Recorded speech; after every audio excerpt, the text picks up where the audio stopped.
देखिए बाबू, अगला टॉपिक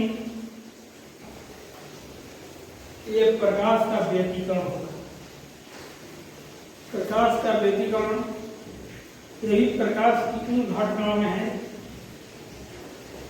जैसे हमने यही बात कहा कि जब आप प्रकाश को तरंग के रूप में मान लेते हैं, यह लगता है कि जब आप प्रकाश को सामने से नेचर में देखते हैं तो आपको लगता है कि ये काल्पनिक सब बातें बता रहे हैं, लेकिन ये सब कहाँ से आती है?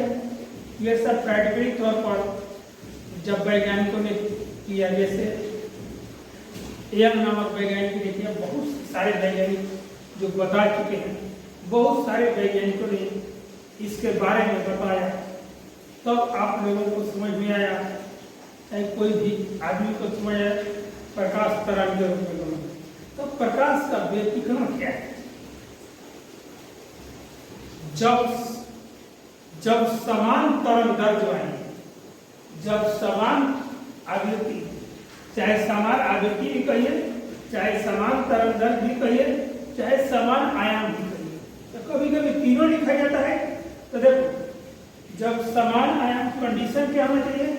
आयाम भी लगभग बराबर होना चाहिए, आवृत्ति भी बराबर होना चाहिए और तरंग दैर्ध्य भी बराबर होना चाहिए। जब दो या दो से अधिक प्रकाश तरंग, चाहे दो प्रकाश तरंग, चाहे दो से अधिक प्रकाश तरंग, जब दो प्रकाश तरंग जिसकी आवृत्ति बराबर हो, चाहे समान तरंग दैर्ध्य वाली, ये एक ही दिशा में गमन करना चाहिए, विपरीत दिशा में गमन नहीं करना चाहिए। एक ही दिशा में गमन करते हुए अध्यारोपित होती है। अध्यारोपित का मतलब मिल जाती है। ये घटना देखने में आया, क्या देखने में आया कि किसी स्थान पर प्रकाश की तीव्रता महत्तम हो जाती है, किसी स्थान पर प्रकाश की तीव्रता न्यूनतम हो जाती है, अर्थात प्रकाश का प्रदीप्ति घनत्व न्यूनतम हो जाता है। किसी बिंदु पर प्रकाश की तीव्रता महत्तम हो जाता है, प्रदीप्ति घनत्व महत्तम हो जाता है, कम हो जाता है। तो अध्यारोपण के कारण स्थान स्थान में प्रकाश की तीव्रता में परिवर्तन या प्रकाश के प्रदीप्ति घनत्व में परिवर्तन होने की घटना को हम क्या कहते हैं? प्रकाश का व्यतिकरण। क्या कहते हैं? प्रकाश का व्यतिकरण। सब परिभाषित। जब समान आवृत्ति की दो प्रकाश तरंगे किसी माध्यम में गमन करते हुए अध्यारोपित होती है, तो अध्यारोपण के फलस्वरूप स्थान स्थान पर प्रकाश की तीव्रता में परिवर्तन होता रहता है। स्थान स्थान पर प्रकाश की तीव्रता में परिवर्तन होता है। कहीं पर प्रकाश की तीव्रता अधिक हो जाती है, तो कहीं पर प्रकाश की तीव्रता कम हो जाती है, अर्थात न्यूनतम, अर्थात शून्य हो जाती है। कहीं पर प्रकाशमान हो जाता है, तो कहीं पर अंधेरा हो जाता है। स्थान स्थान पर प्रकाश की तीव्रता में, स्थान स्थान पर प्रकाश की तीव्रता में होने वाले परिवर्तन को प्रकाश का व्यतिकरण कहते हैं। और व्यतिकरण को कितने भागों में बांटा गया है? दो भागों में बांटा गया है। एक होता है संपोषी व्यतिकरण और दूसरा होता है विनाशी व्यतिकरण, कंस्ट्रक्टिव इंटरफेरेंस, और दूसरा होता है डिस्ट्रक्टिव इंटरफेरेंस। तो कंस्ट्रक्टिव इंटरफेरेंस के बारे में अध्यारोपण के कारण माध्यम के कण, अध्यारोपण के कारण माध्यम के कण, अच्छा, माध्यम के बिंदु पर जब तरंगे चलती है, तो अध्यारोपण के कारण माध्यम के बिंदु पर जब तरंगे समान कला में मिलती है, क्या होनी चाहिए? जब तरंगे समान कला में मिलनी चाहिए, जब दो तरंगे समान कला में मिलनी चाहिए। जब तरंगे समान कला में मिलती है, तो इसका अर्थ होगा कि एक तरंग का श्रृंग दूसरे तरंग के श्रृंग से, या एक तरंग का गर्भ दूसरे तरंग के गर्भ से मिलना चाहिए, माने एक जात मिलना चाहिए। एक तरंग का श्रृंग दूसरे तरंग के श्रृंग से मिले, या एक तरंग का गर्भ दूसरे तरंग के गर्भ से मिले, तो वहां पर तरंगे समान कला में मिलती हैं और समान कला में जब मिलती हैं तो वहाँ पर तीव्रता क्या होता है, महत्तम होता है। और जहाँ पर तीव्रता महत्तम होती है अर्थात प्रकाशमान होता है उस व्यतिकरण को हम क्या कहते हैं, समकोषी व्यतिकरण कहते हैं। फिगर में देखिए यहाँ पर एक है, एक कोई तरंग है, फर्स्ट वेव है, ये है सेकंड वेव है, डॉट लाइन, अब दोनों चल रहे हैं, देख रहे हैं, ये ऊपर वाला ये सीन है, ये भी ये सीन है, ये नीचे आके गर्त हो गया। अब फिर क्या होगा इसका, सीन के साथ सीन मिल रहा है, गर्त के साथ गर्त मिल रहा है, स्क्रीन के साथ सीन मिल रहा है, तो वहां पर तरंगें क्या होती है, समान कला में मिलती है।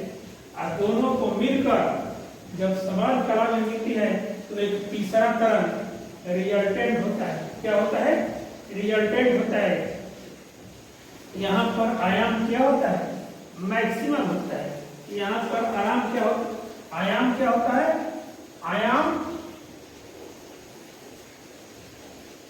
आयाम महत्तम होता है। क्या होता है, आयाम महत्तम होता है।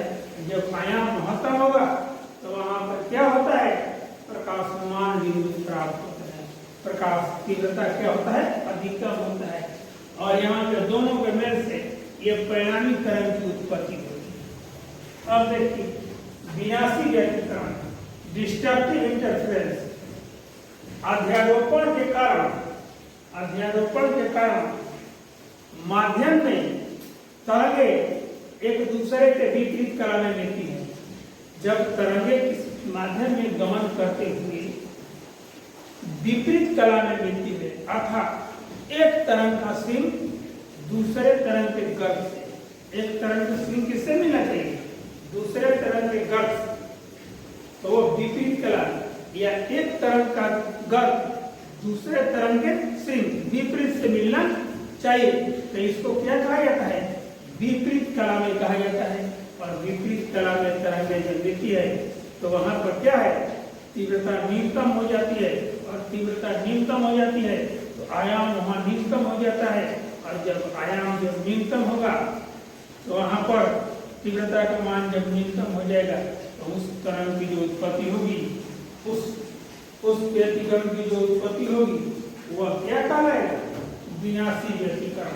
अब देखो अध्यारोपण के कारण